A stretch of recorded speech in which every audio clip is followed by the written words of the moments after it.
Hey, my. Welcome back. John Keating, that 70s card show.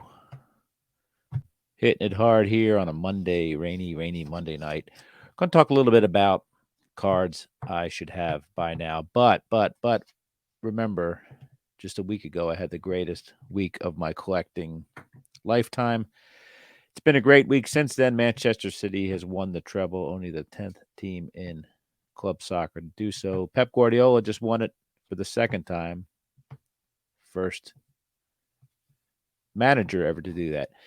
Big deal, I know you say, but I'm a pretty hardcore European soccer fan, particularly Manchester City. Also love the NFL football. Oddly enough, I don't really collect either one. I do like the older cards in each of those athletic disciplines, but they don't have any bearing, any bearing on my collecting lifestyle. But what does have a bearing on that is some good friends. And last week we finished up the 56 set with much fanfare. We were one away from 58, and bam, my pal Cooter Lev out there in Oklahoma sent me the last card, the Willie Mays 1958 All Star card. Last card of my 58 set, Mr. Irrelevant, Willie Mays from those San Francisco Giants. Sent me some other stuff there too. A 63 Fleer Brooks Robinson, a nice healthy pile of 1960 tops, which kind of probably leads to my next collection I want to complete. Most likely. Thank you, Cooter, for that. Sent me a 41 Gaudy reprint set from I think 1981. That is one of the weirdest sets I've ever seen. Carl Hubble and Mel Otter in that. Other than that, you probably haven't heard of the other players that are in there. I know it's a stretch for sure. So if you want an interesting set to check out and scratch your head at, try that 41 Gaudy. What were they thinking? Is what I was thinking.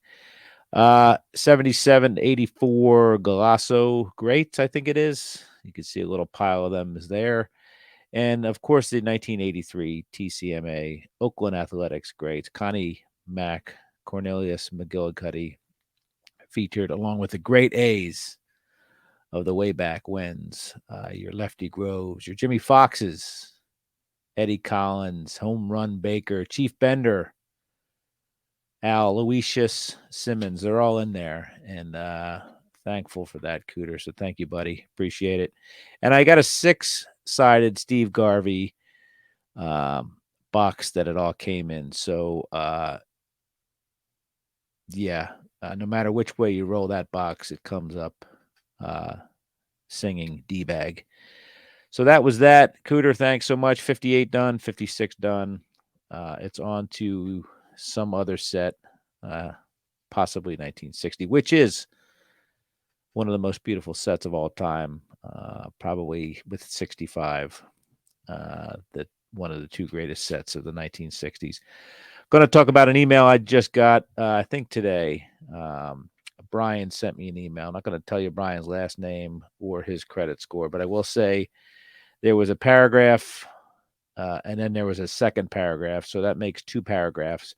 Second paragraph says, anyway, the real reason for writing you was to share that at this local show, I found myself digging through binders at table after table in search of two different 75-cent cards.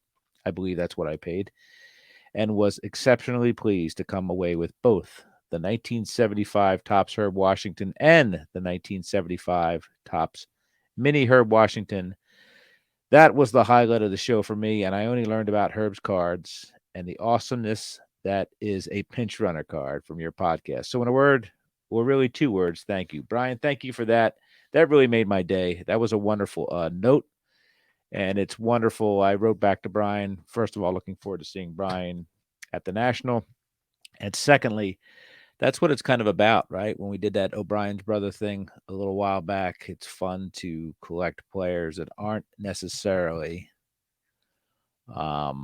the big bangers. And my friend Cooter will tell you about a certain 1955 Bowman card that he likes that has a story behind it. So, anyway, collect really cool cards. Don't collect what somebody on the YouTube tells you. and enjoy that stuff for sure. Cards I should have by now. So let's see. We've done Teddy Ball Game, the Orange 54. That's done. We did a Walter Payton rookie card, which I had at one point, not done. O'Brien Brothers, we just discussed. I have a 54 now, and I have a Topps Archive dual signature, thanks to Scott from Ohio. So we're doing all right, right?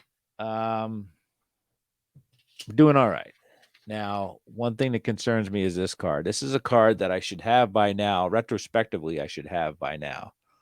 But it's kind of a bit controversial. Okay. The player is controversial. The card is controversial. And I can sometimes be controversial myself, but I will be the least controversial part of this discussion today. So, what are we going to talk about, UX? So we talked a little bit a while ago about when we talked to Brian about multiplayer cards, not multi-people cards, but multiplayer cards. We talked about the coaches' cards there in 1960, right, with the floating heads, and then 1962 we start to see the leaders, team leaders in floating heads as well. So where are we at now? So of course we completely skipped over the rookie cards. Now lots of rookie cards would come out in the years following the year I'm about to talk to right now, and that year, of course, is 1963, where we kind of first saw all of our floating heads, the rookies, all that fun stuff. So cards I should have by now, of course. I'm just going to come right out and say it. 537, 1963 rookie stars features Pedro Gonzalez, Ken McMullen, Peter Edward Rose, and Al Wise. Now, floating heads, I am not a big fan of. Of course, Willie Stargell would have a rookie card that year as well. Floating heads would be kind of creepy and would last well into the 70s when the Cubs insisted on not sitting down for a team photo, and Topps would use their heads well into the 70s, possibly, and yes, 1980 as well. So here we are, cards I should have by now. 1963 rookie stars. Pete Rose, of course, is the prominent player on this card. This card has an interesting history because the way I remember it, this was one of the first massively counterfeited cards in the first big boom of cards, late 70s, early 80s. Of course, I could be wrong, but that's how I recall it. And to this day, there are web pages and chapters and books dedicated to the counterfeiting of this card and the authenticity of this card. A lot of stuff happened back then. Pete Rose preceded, obviously, the steroid era. So many of the people that are, as I say, running the hobby these days, the junk wax era folks, controversy in their mind is equaled to the steroid era. Well, just before that, we had a little bit of an issue too with Pete Rose. And Pete Rose was the biggest player in baseball, turn of the decade, 70s going into the 80s, if you ask me. And we'll talk a little bit about that. We'll talk a little bit about the value of this card, and we'll talk about some of the players on it. So that'll be a fun little trip on this card. So let's start talking about those players, shall we?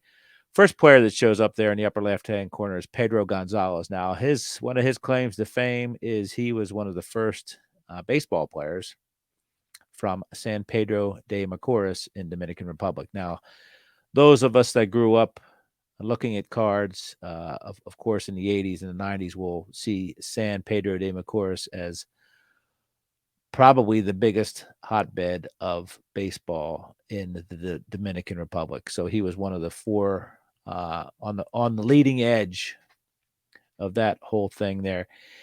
Pedro Gonzalez came up with the Yankees and lasted 5 years in the bigs with the Cleveland Indians. So he would go to the Indians during the 1965 season and really light hitting, middle infielder, played a little outfield, played a little first base, all that stuff, but really didn't leave a mark on there. Didn't make any all-star teams, didn't lead the league in anything. Again, career 244 hitter, walloped 8 home runs and 264 big league hits. Bowed out on September 27th, 1967 as a 29-year-old.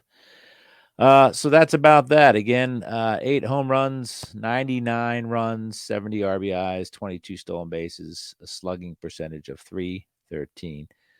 So that was Pedro Gonzalez, New York Yankees second baseman at the time. Again, he would finish as a Cleveburg Indian. Over to his right is Ken McMullen. Ken McMullen did some stuff in the bigs, had a lot of promise. Obviously, all these players had promise for sure. But Ken McMullen would last quite a while in the majors. He made his debut in 1962. Of course, that 63 card, big deal. And he would play all the way up until 1977 with the Milwaukee Brewers. And even won himself a ring in the 1963 World Series. He was let's see here. He was a career 248 hitter, belted 156 home runs, 606 RBIs, and a 383 slugging percentage. So wham, bam, look at these guys go. Playoffs. Didn't play in that 63 World Series. And when he was back with the Dodgers in the mid-70s, he pinch hit and struck out in the 74 NLCS and did not play against the A's in the 74 World Series. But he did win that ring back then in the 1963 World Series. Remember that 63 team? The Davises, the Maury Willses, the Drysdales, and the Koufaxes.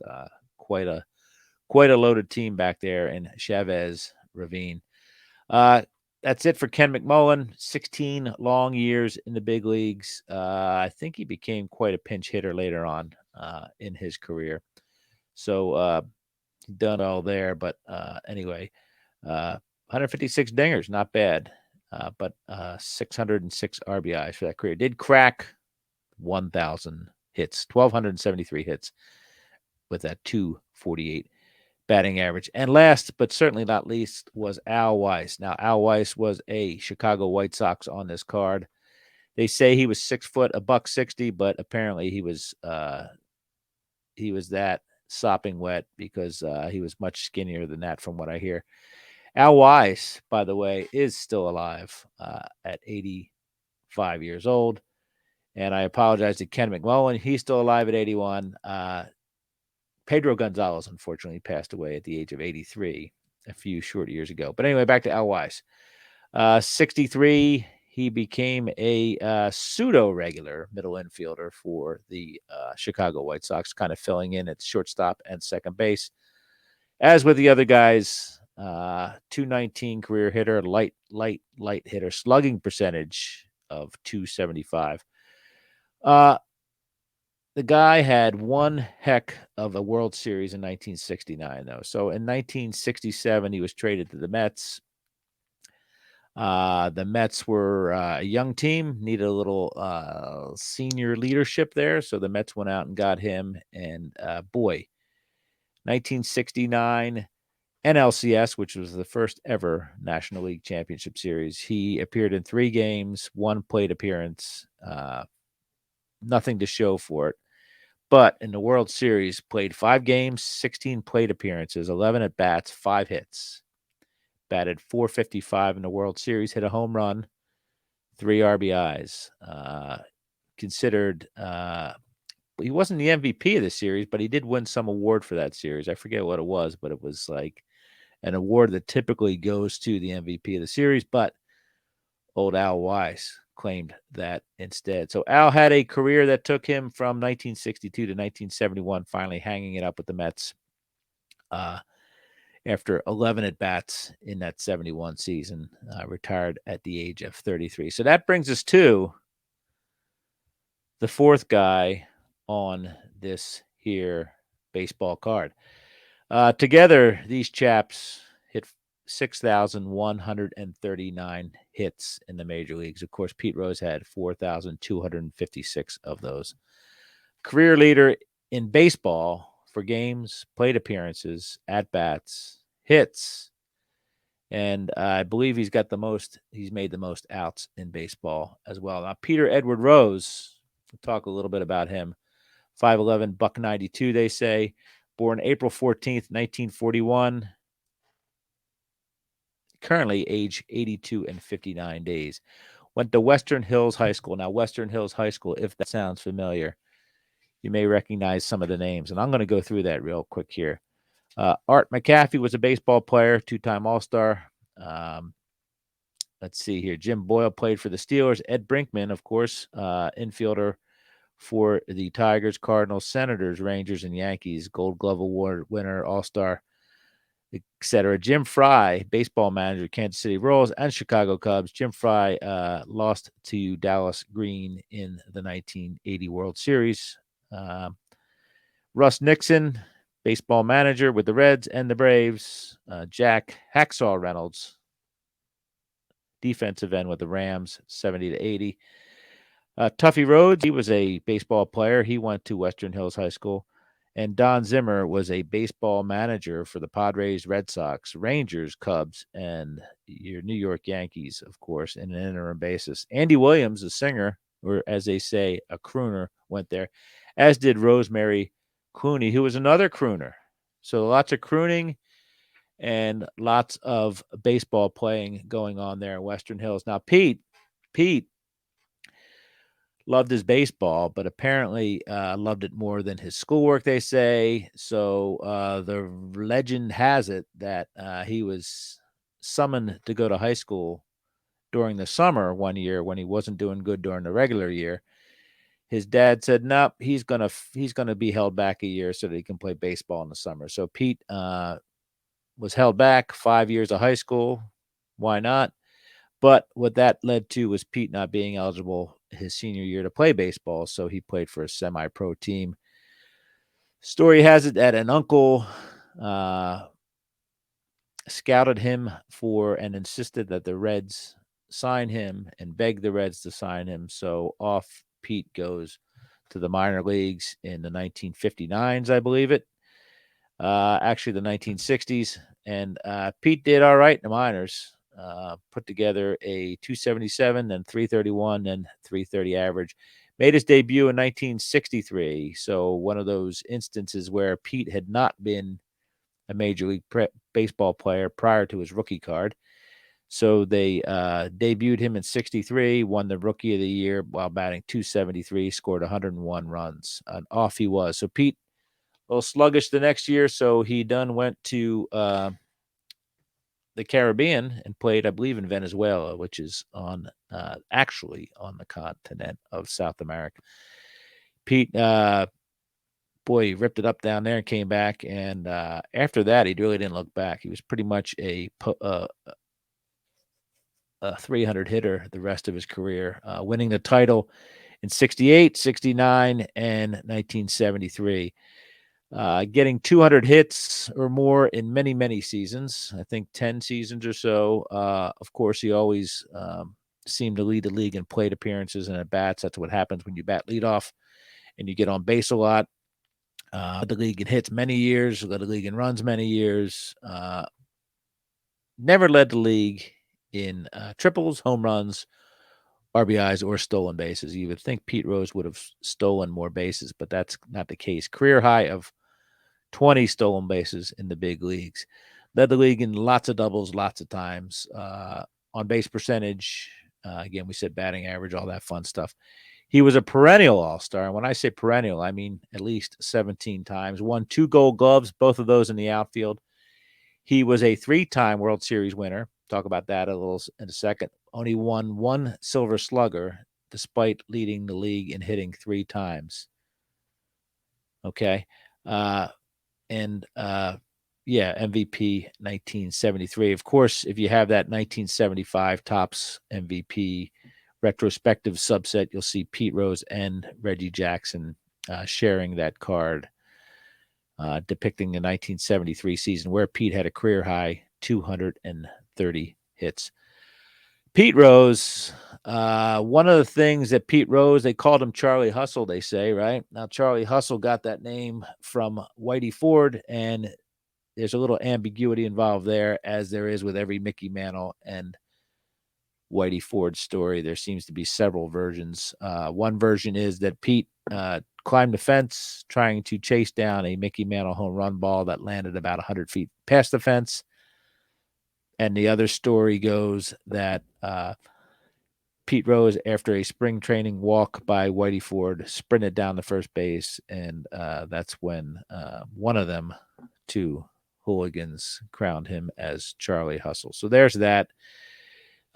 Pete Rose wore number 14 throughout his career. Of course, he played with the Reds twice. He played for the Phillies, and he played for the Montreal Expos. 4,000 hits in an Expos uniform, broke the record for all-time hit record in a Reds uniform. So Pete, again, was part of the probably what I think is the greatest offensive team ever, 1976 Cincinnati Reds. And what did Pete do in 76? So those Reds led the league in every category, led the majors in every category except for stolen bases. Pete had a 323 average, 215 hits, 130 runs scored, and 42 doubles. So he definitely contributed his part there. A lot of postseason activity for Pete Rose. Played in, I think it's 7 NLCSs. He played in at least 4 World Series. I'm going to dig this up here so I don't sound like a complete moron. Let's see here. His baseball reference is so massive that it takes forever to scroll through it. So postseason batting 70 through 83. He played in 67 games. That's 14 series over 8 seasons. Not so good in the World Series. Batted 269 in 6 World Series, but he was a banger in the NLCS where he batted 381. Came over to the Phillies in 79. Phillies needed some leadership, Joe Morgan once told him. So Pete left town. And the Reds were a very conservative team back there. Back then, we know that by their facial hair, by the amount of socks they showed with their uniforms, all requirements, and they certainly weren't going to break the bank, even for, at that point, probably the most iconic player in franchise history. So Pete goes to Philadelphia for the 79 season. 79 season wraps up. Dallas Green becomes manager of the Phillies. Now, Dallas Green and Pete Rose have a history. Apparently, Pete Rose hit his only grand slam in his career off of Dallas Green back when Dallas was pitching for the Phillies. So Pete takes us to 1980, and the Phillies win it all. First time ever. And I could not be happier. Probably the biggest moment of my childhood was the Phillies winning the World Series in 1980. Big year in 1980, right? We had the Miracle on Ice, and we had the Phillies winning the World Championship. So let me get back to some slides here, okay? This rookie card, we've seen that rookie card. Probably one of the most, I guess, more sought-after cards, or just as sought-after cards. That makes no sense. Probably one of the better Pete Rose cards is his 1964 solo card with the rookie cup on there. Nice little picture of Pete. Pete didn't make a lot of great-looking cards. He wasn't a great-looking lad, but that card is a pretty big deal in the hobby to this day. I don't have that card. I don't have the 63. I don't have the 64. I don't have the 65. And I don't have the 67. So the first Pete Rose card I have is 68. So I have some work to do there for sure. Some ugly cards in there. The 85, 1985 Topps Pete Rose, distributed by Renato Galasso, is a picture of Pete with a hair helmet on and a chin helmet on as well, wearing some sort of funky mid-70s jacket. So last card for Pete Rose. And I had this discussion with Bo from 900,000 Cubs Project a little while back. 1980 Topps card. 1989 Topps card is the last Topps card of Pete Rose, and I asked the question, is it because he is banned from baseball? And I was told yes, it is because he was banned from baseball. So 1989 Topps, that's the last time we see him on a Topps card. Of course, we see Pete Rose Jr. in 1998. But 1990 Score had a Magic Motion trivia card with Pete Rose on it. And I don't know if I have an image of that. Let's see. Yep, there it is. It says Pete Rose, something, something, something, something, something, something. So 1990 scorecard. Pete Rose at this point was banned from baseball in August of 89 for the gambling. Said he didn't bet on baseball, or maybe he did bet on baseball. Nobody really knows. So he signed an agreement to be put on the banned list. Bart Giamatti dies about a week and a half later, and Pete is left in limbo. Now, Pete has petitioned for reinstatement from everybody since then: Fay Vincent, Bud Selig, Rob Manfred, and there was probably one in there that I forgot, but they pretty much ignored his appeals or his requests. So I kind of think here that we're not allowed to see Pete Rose on official licensed product. I think Score screwed that up in 1990. There is a 2014, well, in my case, a 2014 Panini card that has Pete Rose, Joe Morgan, Johnny Bench, and Tony Perez on. Of course, it's unlicensed, and there's a lot of Panini cards out there. There's a lot of Leaf cards. In fact, I think it says here 630 something Leaf cards and 660 something Panini cards, post career cards that they have, and that's almost a quarter of the cards Pete Rose has by those two. Of course, unlicensed, like I said. Pete Rose, right here, it says total cards in Beckett OPG, $4,550, worth a mere $99,548, according to Beckett. That is. Now, if you compare that, Pete Rose, of course, not in the Hall of Fame. If you compare that to Wander Franco, who I believe is in the Hall of Fame, according to everybody in the hobby, Wander Franco has 5,790 cards, which is 1,200 and something more than Pete Rose, and his total value is 467,000. So that's what Hall of Fame gets you, and what it doesn't get you, because Wander Franco, yeah, you've heard me. Bam. So I think, in my mind, again, I don't have this card, and I'm kind of torn over this card, whether I should get it or not. Pete Rose, like we said, was gambling, possibly on baseball. Turns out he was gambling on baseball, and it turns out he was gambling on his team. And there's rumors that he was even gambling against his team. So things never kind of got better for Pete Rose, as we know. As the years went on, the more and more I read, the less emotional I got.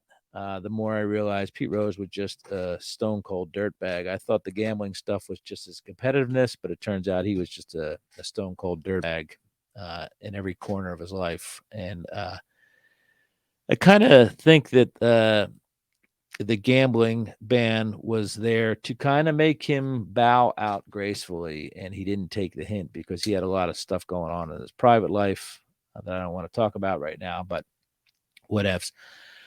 Anyway, this card here will run you at this point a decent copy, I'm told. Let me look this up real quick. A decent copy in middle condition, ungraded, is at around $2,000. So you think maybe an excellent, which would be a 5, at about $2,000.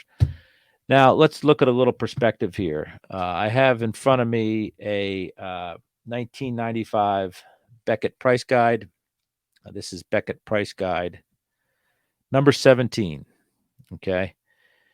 And in it, it has the Pete Rose at $450 for excellent condition, and the Mickey Mantle at probably around $250. That's at 1995. Okay.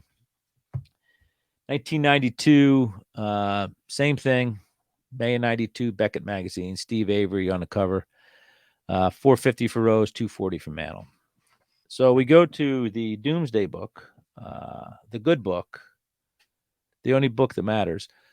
Price Guide number 1, Baseball Americana, baseball card, Sport Americana baseball card price guide number 1.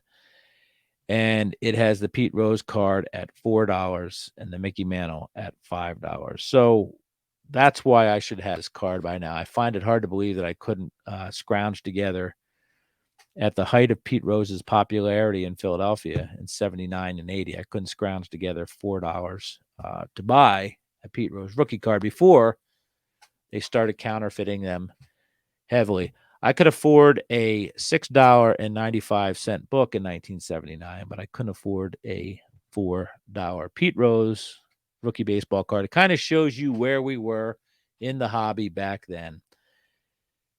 People tell you or will lead you to believe that collectors were always chasing rookie cards. Well, right there, that tells you when Pete Rose is $4 and the 63 Mantle was $5. Pete Rose would soon eclipse Mickey Mantle by many times. Let's see. I'm going to look up the Mantle thing according to Beckett right now. 63 Mantle is a $500 card in excellent condition right now compared to 2000. So that's 4x, as they say. We weren't always chasing rookie cards. We didn't always see the value. And again, it's amazing. Kind of shows you where Pete Rose went. And you talk about the home run chases of the 1990s, the season record with McGwire and Sosa, and later on the career record with Bonds. Pete Rose's hit record really shot his card into the stratosphere from $4 in 1979 to $450 in 1992, and that's even after the lad was banned from baseball in 1989. So counterfeit cards out there, tons of them, and probably why I still should have this card, but I'm not quite sure I will ever get this card. At this point, I have 200 and what is it? 230 of these Pete Rose cards from various years, and not really seeking them out, to tell you the truth. And if I get a deal on a rookie card, I get a deal on a rookie card. I would not buy raw. This is one of those cards I would not buy raw for many reasons. So we'll talk a little bit more about Pete, the good stuff about Pete Rose. Well, maybe you call it good. I don't know. But Pete, obviously, 1970, Riverfront Stadium, Riverfront Coliseum, a week or two old, lays Ray Fosse out on the compact dirt and fake grass, breaking his shoulder. Pete got a banged up knee as well. So that was, I think, the 12th inning of a meaningless all-star game. And Pete jacks up a catcher. Believe it's the 73 NLCS. Bud, Darrell Harrelson, and Pete Rose go at it. Have a little bit of a kitten fight there on second base. Becomes quite a thing. The Mets, of course, would go on later on to lose to the A's in the World Series. Everybody lost to the A's in the World Series back then. And my favorite moment in Philadelphia history, my favorite play in Philadelphia history is the assist. I call it Bob Boone gently laying the ball into Pete Rose's hands and glove in front of the Phillies dugout for out number 2 of the 1980 Game 6 ninth inning World Series. Tug McGraw would strike out Willie Wilson moments later, and the horses would storm the field, and Philly would be an official World Series champion. So that's That's Pete Rose, and people are going to tell you, put him in a hall, or he's going to be in a hall when he dies, and all that fun stuff. I really don't care if he ever gets in the hall. I think the guy is enough of a scumbag off the field that, whatever happens to him in this life or the next doesn't really matter to me. So the hall isn't empty without Pete Rose. So that's about as strong an opinion as I've ever publicly stated. So whatever. Maybe I'll get that Pete Rose card. I'm certainly not after it right now. If it falls into my lap, it falls into my lap. Of course, I should have it by now. $4. That was probably 2 hours worth of time at the Spaceport Arcade that I could have just pocketed those quarters and bought myself a Pete Rose rookie card.